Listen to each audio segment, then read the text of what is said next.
We're going to talk a little bit about the origin of crabgrass, kind of where it comes from. I'm big on identification. I think that if you don't know what your problem is, you can't fix your problem.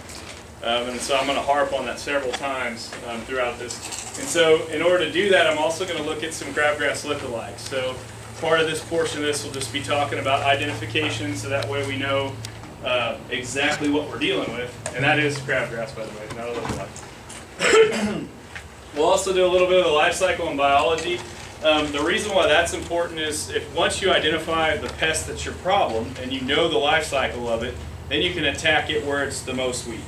If you just go right into it without looking, I think I have this and I go, and that's not what you have, then you're going to waste a lot of time and money trying to control something that isn't going to work for you. And then we'll get into the crabgrass control portion. So that's talking about chemical control types, pre-emergence versus post-emergence, mechanical control, cultural control. What can you do to your yard that will make crabgrass go away without even spraying anything? We'll talk a little bit about that. So again, where did crabgrass come from? Believe it or not, it was introduced from Europe in 1800s as a foodstuff. They used to actually mill crabgrass seedlings. The pioneers did. They'd make bread out of it or whatever they could out of it. A little later, they patented it as a forage for draft horses. So the government actually brought it in and decided that they wanted to use it for an annual forage for their draft horses, and that's where a lot of this crabgrass got seeded throughout the country that way. And then once it got going, it quickly escaped and went off. And it's a prolific seed producer. The seeds are good for a long time. And people threw it down all over the place, and so crabgrass spread and escaped cultivation real quickly, and that's why it exists in just about everybody's yard today, including my own yard. So how do we ID a plant? Really the goal when we talk about identification, we just want to find out what makes this plant unique and what makes it look like this plant and not another plant. So we're trying to see, is it a grass? Is it a broadleaf? Do I just see it in the spring, or do I see it all year round? What do the leaves look like? Is it a grass? All these questions we want to be answering to try and get to what specifically makes this plant unique. And at the bottom I put, what is a weed ID key? Really all that is if you get really technical in it, you can always get a book like this, Weeds of the Great Plains, and they'll have an identification key in it, which probably beyond the scope of what we want to talk about, but that's what I'll key it out with if I get really frustrated or really stuck. And it's just a decision tree. Is it a broadleaf or not? And then just kind of ask questions until it leads you to the right example. So these are two good books. I've got copies of them here that I used to help identify things. So let's just get right to it. Identifying crabgrass. When you look at crabgrass, you'll find a really short, stubby, wide, wavy leaf. And they seem to kind of go out at almost like a 45 degree angle. That's why they call it crabgrass. But the leaves are slightly curly. Let's get some other pictures here. But the two types that we'll run into would be smooth and large crabgrass. Okay. The difference between the two is large crabgrass is very, very fuzzy. Smooth crabgrass, like the name implies, does not have a lot of pubescence on it, no hair on it. And they both are annuals, they both are annoying, they both are crabgrass, but that's what you run into around here. But we will note that that is an annual, and I think that'll come into play a little bit later in the presentation. And they are rolled in the sheath, and what that means is when you look at the leaf, or the stem of the grass, it is round and rolled. It is not pancake flat, and so that will be a feature that we'll look at shortly. Because it is an annual, and it happens to be a summer annual, it thrives in hot and dry conditions. And the reason for that is it is not the same type of plant that your fescue lawn is. Okay? What that means is it is a C4 plant, not a C3 plant. So it likes temperatures 80 to 95 degrees, not 55 to 65 degrees. So when your yard lets down because it can no longer keep up with the temperatures, this just jumps right in. Some other grasses that you might be familiar with are native grasses, also are C4 plants, so they really come on when things get hot in June, July, August. And also are like Bermuda grasses or zoysia grasses. You've probably seen those in something. Those come on at the same time that the crabgrass will. So that's a lot of why we see it in our landscape, in our situations, is because of that. It's coming on when your yard's going downhill. So again, we age crabgrass by the number of tillers, and all that means is if you look at this base, you see the branching off from the base, and we'll call that a tiller, or the number of leaves that have started from the base. Up in this corner right here, you'll notice right there, all those little shoots off there are each number of tillers. And why that's important when you read your herbicide labels and you go to use your sprays, they do have, at certain times, they're not useful. You know, the sprays don't work at certain levels of tillering. So that kind of gives you an idea of how old they might be. Okay, so what's not crabgrass? Okay, I get this out oftentimes in early spring, and people come in and they say, got crabgrass in my yard. I said, it's April. What do you mean you have crabgrass in your yard? And they go, I've got it, it's out there. And they'll bring me in a section, and I'll notice that it's orchard grass. And orchard grass, remember when I said it had a round bud? This has a pancake flat stem. And so you can notice the difference.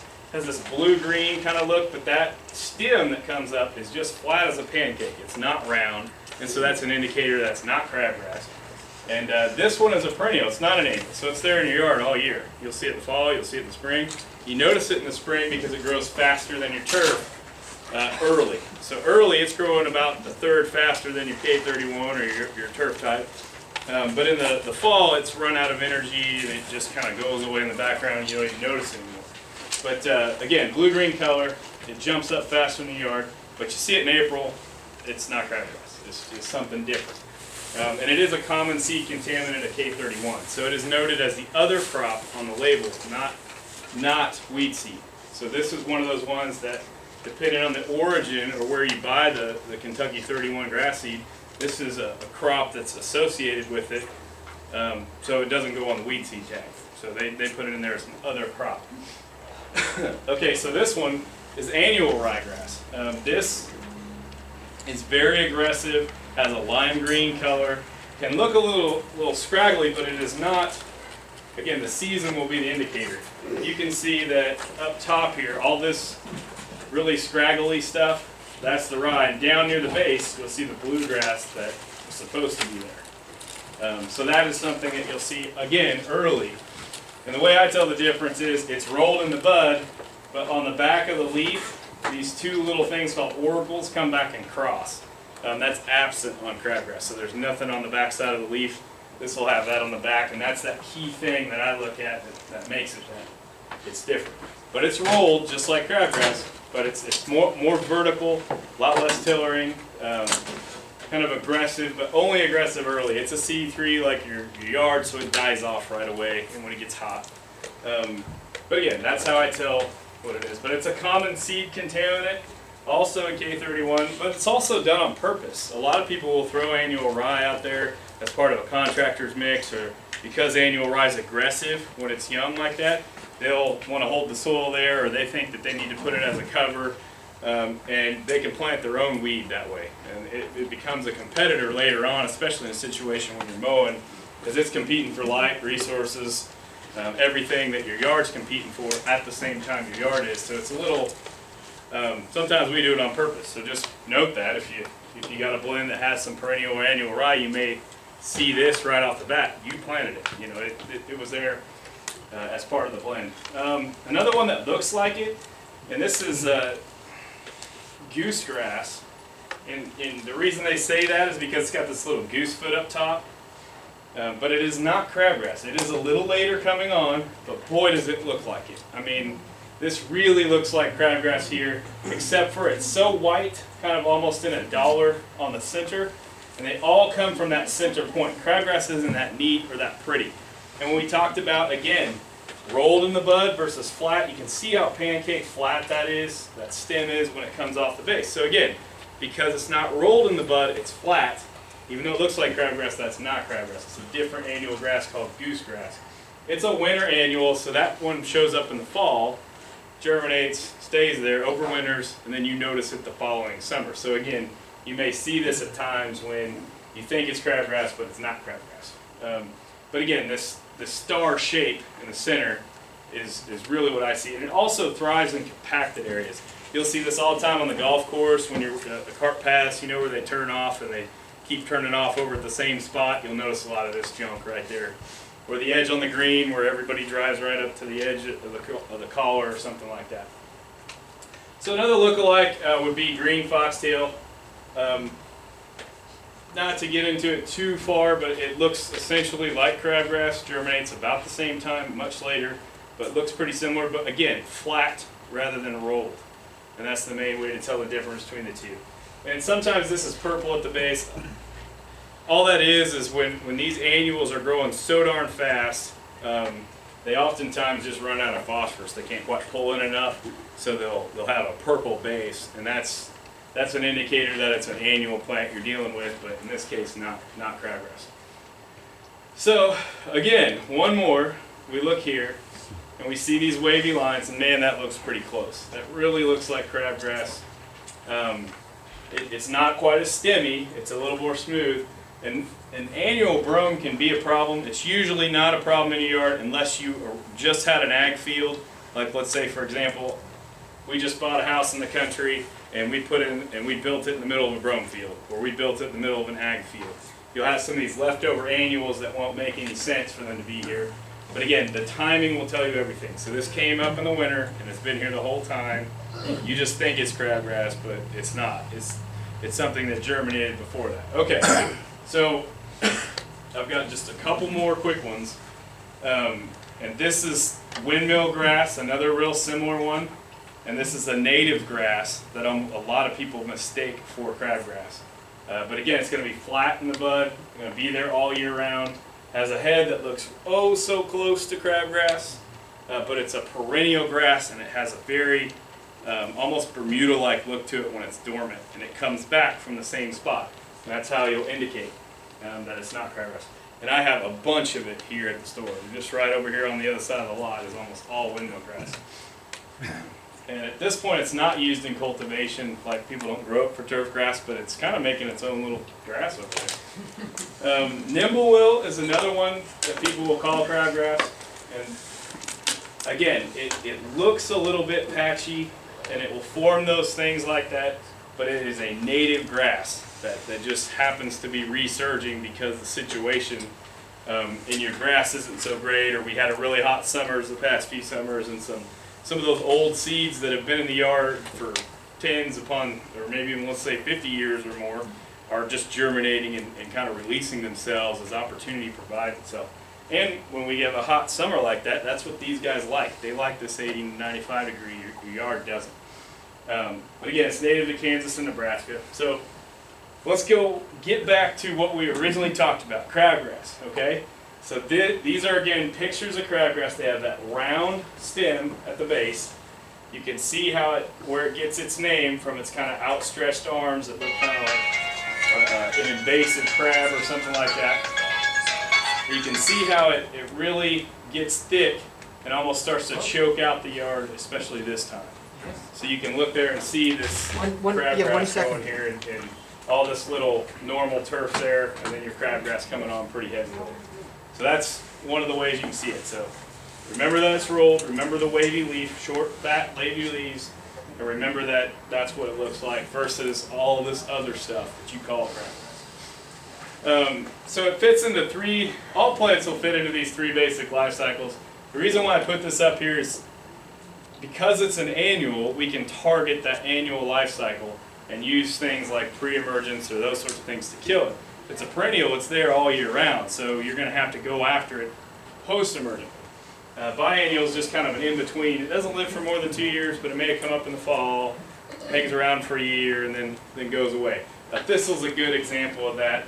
They have a stage where they sit there as a little rosette, and you barely know it's there, and a year goes by, and then bam, they bolt up, and they're a pain in the butt, and they get to be this big old tall plant off of just a little rosette that was sitting there storing food. So, because it's an annual, that's the way we need to target it. They're going to germinate in the spring and grow fast and hard through the first frost. So that's the best way to describe it. So this guy's going to germinate when temperatures get warm enough, and then just grow all the way till it hits the frost wall and die. So that's its annual cycle. So it must come back from seed every year. So one crabgrass plant that's here now will never be the one you run into last year. So that's, I still think, our weakness. You're using that life cycle to find it. So this may surprise some of you when you look at the map as to when does crabgrass actually germinate. You can see we're right in this column right here. And so usually our crabgrass germinates after May 10th. And so a lot of people will sit there and think, wow, I think I'm late already trying to get our crabgrass preventer on. But actually we have quite a bit of time before ours germinates in our region. And why that might be surprising is we always have this big rush, just because things get green and we want to go. But it requires, because it's that C4 plant, it's not going to germinate until it's hot enough, because if it germinates too soon and it freezes, what happens? It dies. So it's no benefit to that plant to germinate too early, or it'll just die as soon as it gets that hard freezing. And if it does germinate, before then, it's going to get kept off by the frost anyway. So, until that last hard freeze, we're not going to see really anything coming in. So after May 10th is, so what's going to require in addition to that is that 57 to 64 degrees average daily temperature of a depth of 1 to 2 inches. So I found that from a couple sources, both Purdue and K-State have done research that somewhere in that window at a 2-inch depth, that's when most of your crabgrass is going to kick on. You may say, Chad, am I going to sit out there with a thermometer and measure my... Probably not realistically. There are some websites that you can go to that they monitor this at the ag stations, especially at K-State. We got a little link to their weather data library, and they'll give you the averages for the last week, and you can decide if you want to go by the temperature. That's not always so easy, but I say above 70 is when a majority of it goes. So this is, I'm going to see first 1 or 2, bam, they're really going to unload on me after temperatures get in the 70s. And they require light to germinate. So crabgrass seedlings do not germinate in the dark. They are one of those plants that does require physical sunlight in order to germinate. So people, wow, that may set you back a little bit. You think about, if your yard's so thick you can't get light in there, you're not going to see it because it's not going to germinate. That'll go into our cultural control here in a little bit. Some natural things you may look for. It'll be after the forsythias drop. Would be another good indicator as to where that start has to come. So if you see these guys out here, you're still golden to put it on as far as preventers or before you look for it. Redbud trees, they're just a little later than this. That's the time when the old adage, I'm going to go put out my crabgrass preventer when I see the redbuds bloom. These are just biological indicators that tell you when you need to do it. The chemicals we have today, we can put it down a little earlier and it's not going to hurt anything. So don't think that you have to wait till this happens. But these are those biological indicators you can see, anybody can see, that tells you need to get on it to get ahead of that life cycle at its most vulnerable spot there. So they grow in these stages. We talked about the tillering. They have 1 to 2, 3 to 5, 5 plus. And the reason I say that has specifically to do with spraying it. But let's think about it this way. Each plant can produce 150 to 700 tillers. That's a lot when they get going. So these stages are all really young crabgrass that we talked about. Each plant can produce 150,000 seeds. Okay. They can produce it even mowed down to a 1/2 inch height. So what I'm trying to tell you is crabgrass is everywhere in an infinite abundance, and if you think it's your neighbor that gave it to you, you're wrong. You've got it too. It just takes one season of letting it go and you've got crabgrass for, literally billions of seeds of crabgrass in your yard right now. So they're taking advantage of an opportunity. It is not something that's going to get brought in or that sort of thing. I know it's easy to say, oh, well, I see a bunch over there, it must be coming over here, but it only takes one, man. One little break and boy, you got a problem. So don't think that we're going to solve this problem overnight. There's lots of seeds in your yard that still need to come up. So that'll get into our types of control that we'll use. Now you may look at this and say, I've done this, mechanical control, there's that one piece, and that one crabgrass that made it through, and I'm going to go pull him out. That's perfectly fine. It's an annual, so you remove it, it ain't going to be there next year. That's okay. It works for small scale problems. You know, you got to just see if it's worth your time early, you know, when you go after it, but you can do it that way. One method I really like to do, and I think this is probably our sustainable method for getting rid of crabgrass, has to do with cultural control. This right here is a picture of our test plots out there at the store when they're in prime growing conditions. And if you look at that turf type tall fescue right there, you'd be very, very hard pressed to find how sunlight's going to get to the surface. That is super thick, and if we can get it nice and thick, where your yard is, crabgrass is not. You know, it just can't grow there, and that has to do with other weeds as well. So this cultural control, if we get our grass to look nice and thick like that, crabgrass doesn't have a chance. We don't have a chance to get it started. So your best defense, in my opinion, is still going to be a healthy stand of turf. We may rely on these herbicides or some of these other things to get us back in, but if you have grass there, then weeds are not going to be there. They're going to take advantage of an opportunity. And where I think it comes in more so than anything in our cool season yards is fall fertilization. If you can get your canopy up and covered and nice and dense, and you can store food with it all fall, then the next spring when it goes, it's going to have a nice, dense, thick canopy where your crabgrass can't germinate to come up through it. So if you're able to do this, this will really help you as far as that. And again, our irrigation, if we have deep, infrequent irrigations rather than light and frequent, we don't germinate those seeds. We take advantage of a plant that has a deep, developed root system, not an annual plant that has a very short, shallow root system. So these crabgrass seedlings, when they come up, this little bitty root system, and boy, they're just blowing and going off that first 2 inches of soil. Now your yard has 6 or 8 inches. So if you let it dry out in between your irrigations, much more likely to favor your yard or an established perennial grass than a very, like a short annual type grass. Also proper mowing height and frequency. I know Kansas State did a study where increasing their mowing height to about 3.5 inches from, I think they did 2 3/4 inches, reduced the crabgrass in their study by 80%. So just keeping the height good is also important, back to shading out those annual grasses. So if you're able to shade it out, that proper mowing height and frequency does pan in there. I don't want to see, what I mean by frequency is, I don't want you to wait till the grass is 6 inches, scalp it off at 1 inch, and say my average was 3. You know what I mean? So it's where you cut it and where you maintain it is important. Now, to get us caught up, we may all want that cultural aspect, but it may be a process to get there. You know, we can't just start with a perfect yard. Sometimes we have to work our way there, and for those, chemical control becomes an option for us. Or if we just want insurance. I don't want to have a problem. I don't want to even think about having a problem. I just want to make sure that it's taken care of. And so that's oftentimes when we go to these pre-emergent. So a pre-emergent is a chemical they apply before the crabgrass germinates. Post-emergent is applied after it germinates. So when you look at, so when I'm talking about this, it may be the same chemical, but you're applying it either before or after the crabgrass is here. So that's where I get this pre and post indicator. And right here is a, maybe you may not, probably haven't seen this chemical much. It'll probably catch on here soon, I think, in the yard industry. It's been in the ag industry for a long time. This is tenacity. It actually turns the crabgrass white when you spray it.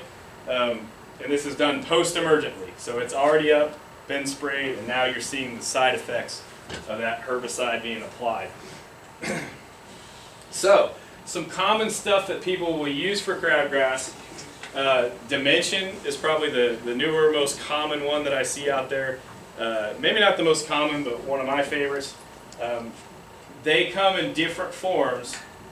What I have here is a 0.22% versus a 10%. What I mean is they'll either put it down as a complete application, one that's going to last you for 6 months, or they're going to put it down as a split application that's only going to last you for 3 months. So when you go to the store and you're wanting to buy this, you need to make sure that this makes sense. So if I'm going to buy Well, I saw over at Westlake, and they had my crabgrass preventer, and it was Dimension, but it was $10 cheaper than yours. And you go here, and I guarantee you this is what you find, this 0.1%. That's designed to last in that 3-month window versus the 0.2%, which is that 6 to 7 month window. So it's not only about the type of chemical, but also the concentration that they put in. And that's common because and because these are commercial products that have been kind of brought into the homeowner industry, they lighten them up because homeowners like to over-apply. That's the other reason they do that. So it's also our own fault. So if you think about us, we go down a little bit, well, more has to be better. Well, that's our own fault. They'd all give us the full strength if we didn't screw it up so often by overdoing it. And that's just sometimes human nature. We try and love them to death.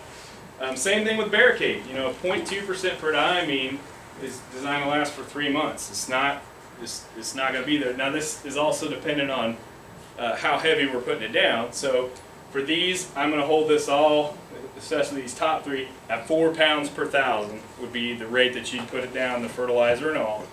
And these are half apps or full apps when you go down there. So Scott's Turf Builder sometimes is the full strength at that 1.29%. They'll call their proprietary brand Halts. All Halts is a chemical called pendulum or pendimethalin. And that was one of the first ones that they're the pioneers that brought this into the industry, the crabgrass prevention of Scott's. And so they use this chemical called pendimethalin.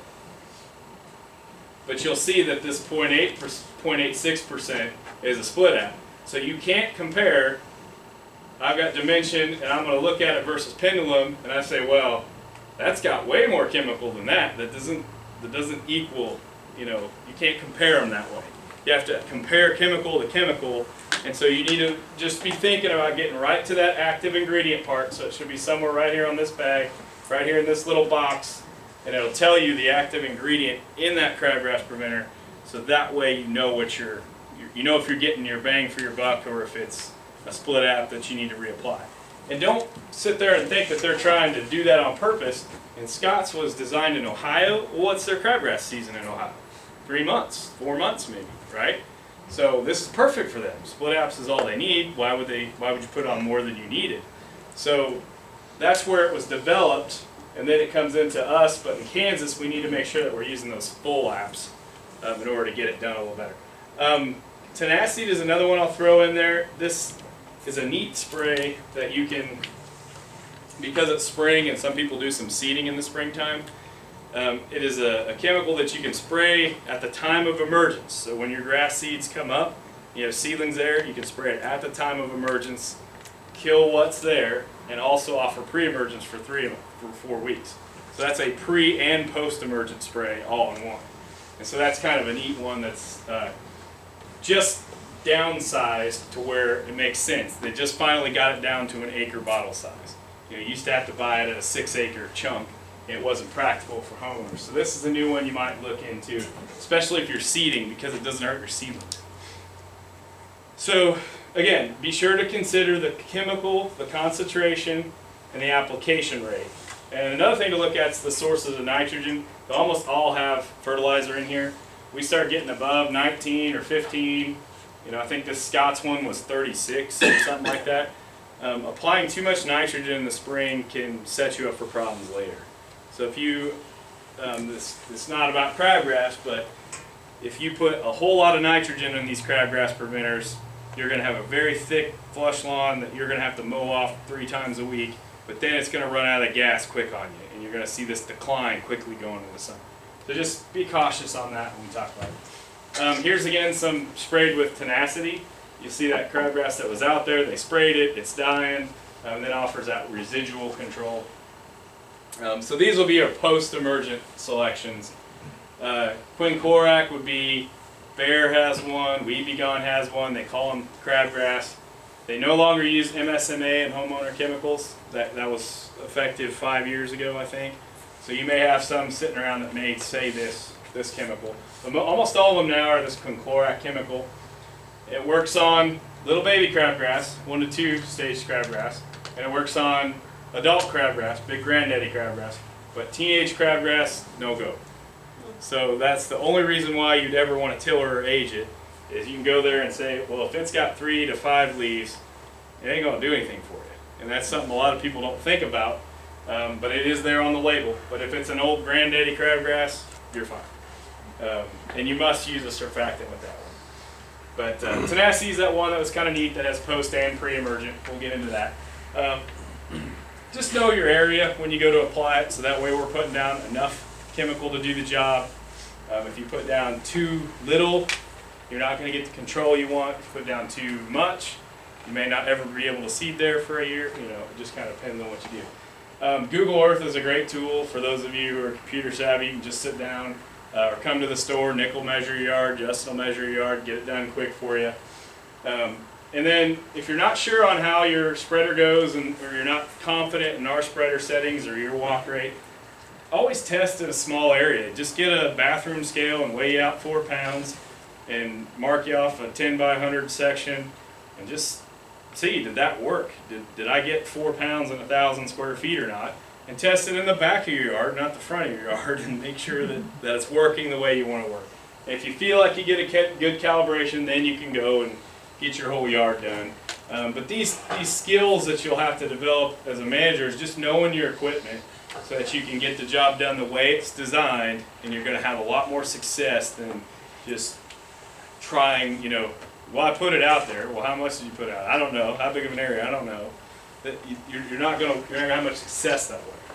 So just find out the area. And but an example would be if I have a 22,000 square foot lawn, a bag covers a 1/4 acre, then I need 2 bags to cover it. You know, do the math before you come here. So when you walk in the store, well, I know my area is this big, and I know I need this many bags, and you know all that information is there before you come up to the cell. And granular spreading, most spreaders are designed when you spread that the outward edge of your spread that's going is to hit the center of your old wheel track.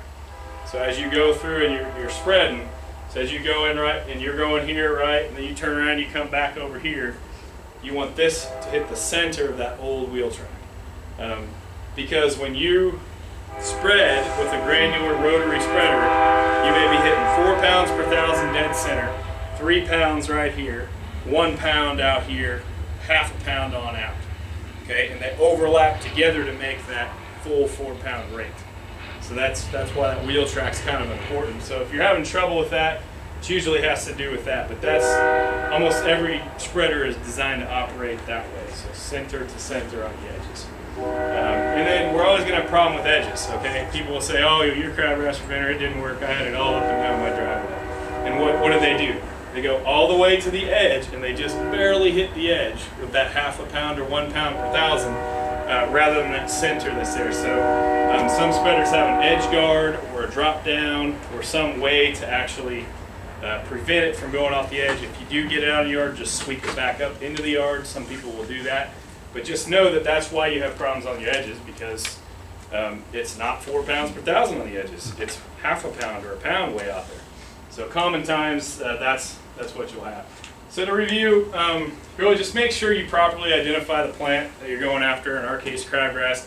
If you don't have that ID, you're not going to be happy with the results, because you're probably going after the wrong thing. You may get lucky, but most of the time not.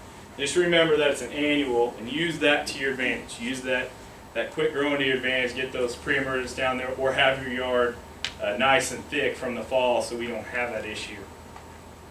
And just pick the right form of control for the situation.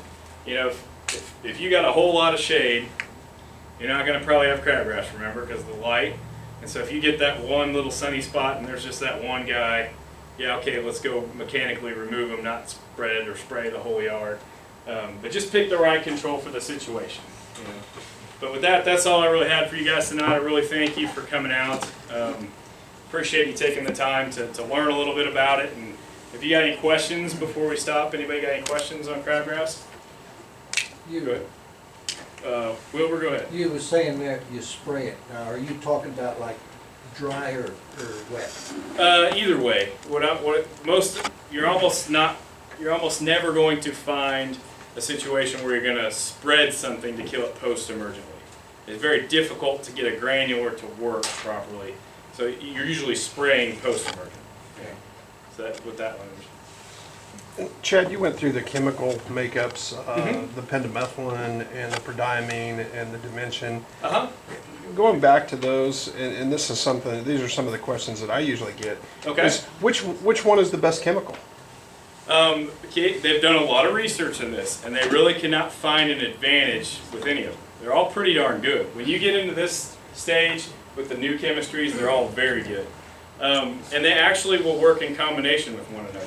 They found that if you put 0.1% Dimension and come back with a 0.8% pendimethalin, doesn't matter. It all seems to work together. And the reason why that is their mode of action is the same. So this chemical is going to, basically when the seedling crabgrass germinates, it sends its root out, it finds that chemical, and then all the root production, growth, and expansion stops. So you have this little underdeveloped nub that is the root system trying to support this fast-growing plant. And what ends up happening is the plant just grows and then dies and expires because it dries out. So it doesn't let a crabgrass seedling develop a root system to stay. It does not stop it from germinating. Now, Dimension does that for a few more broadleaves than the rest of them. So you may consider, as far as crabgrass goes, they may all be equal, but you'd be using them because they pick up other controls. This picks up some clover that this one doesn't, you know, and so people think, oh well, I want to get more than just crabgrass. The other thing is, Pendulum and Barricade, they're industrial dyes. So that's where we found them, is when they were manufacturing dyes and clothing, I think, in their dye piles, they would never have any weeds. And they're like, man, we ought to figure out why that is. And so they go in there and they figure it out, and lo and behold, they develop these chemistries from it. Dimension is not an industrial dye. It is a different form of chemical, so it does not, you know, you go out there in pants like this, you're going to have yellow pant legs because it's a dye. You know, or orange in this case. This is a yellow dye, this is an orange dye. So when you go out there, you'll just dye everything yellow, and you're concrete, but it is temporary. It's not a real heavy dye. So that's a consideration that has nothing to do with control, but it may have something to do with, you know, what you choose to use. So Dimension's clean, these two have the other. Tenacity, you know, turns it white.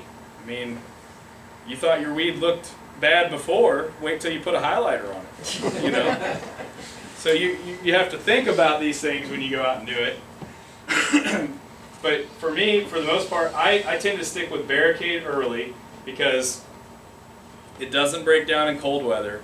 It really has a nice residual and it's very stable. It's not soluble. Dimension's a little soluble, so it's able to get into the ground a little better. And this can kill seedling crabgrass. This cannot kill. Remember 1 to 2 tiller stage, we talked about it. Dimension knocks them out. These two have no activity. Tenacity can do it at any stage, anytime. But it's a spray. They haven't come out with it yet for granule. So, you know, I hope that answers your question. It really depends on the situation, what else you want to do. Cost comes into it too. Barricade's relatively inexpensive as compared to Dimension. So. 2 questions. All about this non-fake crabgrass.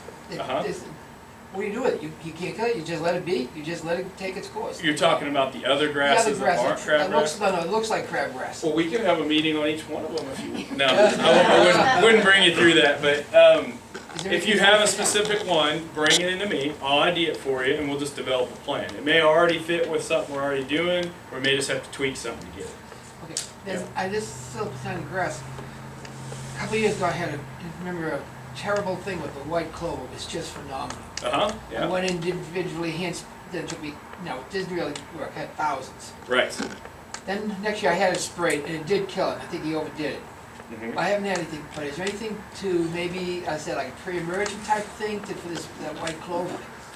Because white clover is a perennial, again, you're going to have to catch it post-emergent. So if it did happen to come up from seed, I don't think you're going to catch it.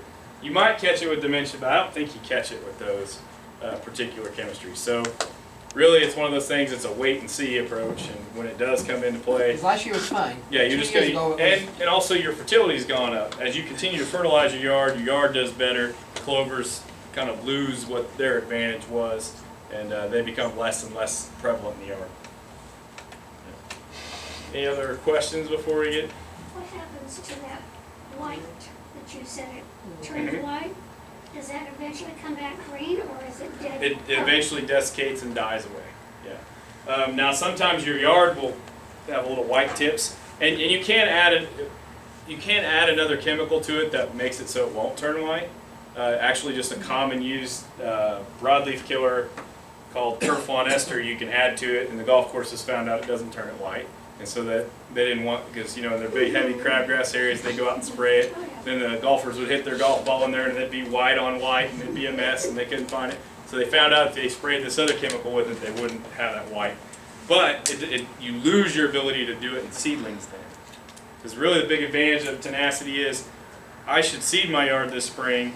I can't put down a pre-emergent. What do? This is an option that's not so expensive that you can get in there and do it. So that's really why that one's there. Any other questions before? The tenacity is only in the liquid spray form? Only in a liquid to this point. Okay. This point. And really this is just an open question to you guys. Feel free to email me if you like these seminars, if you like these concepts. I've got several of them that I've made throughout the seasons here for everyone. We could do fertilizer application. I have a huge thing on weed identification and control. Weed identification was kind of what I did as an intern and really enjoy figuring out what different plants are. So that weed identification one's there. Mole and vole control, I've done that for Kansas Pest Control Association for the last few years. Turf diseases I've done for them. Making good buying decisions with turf grass, that was one I did for the Master Gardener's Extension for Master Gardener Training Program. I could make one on overseeding. Any of these things would be fine. Do you guys have any that you might comment, or anything that you're just burning to know more about that we could add? Overseeding or just starting over? Trying to get Starting over? Where you Yeah. you Okay. haven't done much to your yard in a long time, you just need to. You just need a renovation. So Right. renovation would be a topic. Do you still have that on? Okay, so renovation. I think irrigation, help to keep our water bill down. Okay, irrigation. For me, probably these two will be the next most appropriate ones. I was thinking about doing either weed control or maybe just like a class on spraying weeds, or so like how do you mix this? What are the different chemicals? Something to that effect, since that's probably what we're going to run into next. So I was thinking about doing I'm probably going to do a monthly is what I had anticipated. So our next one would be like April 15th. Maybe we'll catch another Saturday, or maybe we'll roll it just really close to there and do one on spraying weeds, or something to that effect. Or the only reason what I'm thinking is if we do them in the time that we're just getting ready to have an issue with. So if I did crabgrass preventer right now, well, we're just getting ready to have that issue, so now we can do something about it. If I do overseeding next, well, it's kind of over. We really wouldn't do it till next summer, going into fall. So we're not at a time where you could do anything about it. So I thought we'd just do topics based on that. Does that sound fair enough? You might add one that you've added with me. Okay. Is the dormant seeding. Dormant seeding? That's, Okay. that's something I do for a lot of people and have very good luck at So it. dormant frost seeding, we'll add that. Yeah. Okay. If you don't want to spend a lot of water in September trying to get it up, keep it up, Mm-hmm. I've had great luck with dormant seeding. And dormant seeding is taking advantage of that freezing and thawing that's going on. We're a little past it now, but we had that big freeze-thaw cycle that would go. And what it does is it allows you to get into the yard without having to do equipment. You don't have to do any equipment, right? You just get to spread it there. If the ground's open, that freezing and thawing works in the seed, and you see it relatively quick in the spring there. But again, I go ahead yeah. and slice it. I take it one he step further. goes ahead and slices it. So he's dormant seeding. Yeah. A little bit more than just a frost seeding. Right. He'd be dormant seeding. So we have that one as an option. Any preference between these three? That you guys are you worried more about weeds or what they look like? You want to know how to kill them, or Yeah. Probably more like on the, So we can bring them in and show him. oh yeah, you can bring them in, that's no Yeah. The problem. dead ones, right? Yeah. Yeah. If you're, yeah, I might have a few of these seminars and then we won't have anything to talk about, you know, we'll all be so good at it. But, okay, so that's, I haven't really got a concept together. Feel free to email me with those thoughts. There's my email address at the bottom of those cards, that, the invitations that we handed out. But in the summer, you know, these drought issues and irrigation issues would be good. And I figured in the spring, we'll talk about spreading fertilizer and maybe do a weed and feed one where we're talking about spreading fertilizer and doing weed control at the same time. So, but I'll get on that. And if you guys have your sign-up sheet together, Nick, I don't know if you got any numbers drawn yet. Justin, if you can make those quick in a hat. We got 1, 2.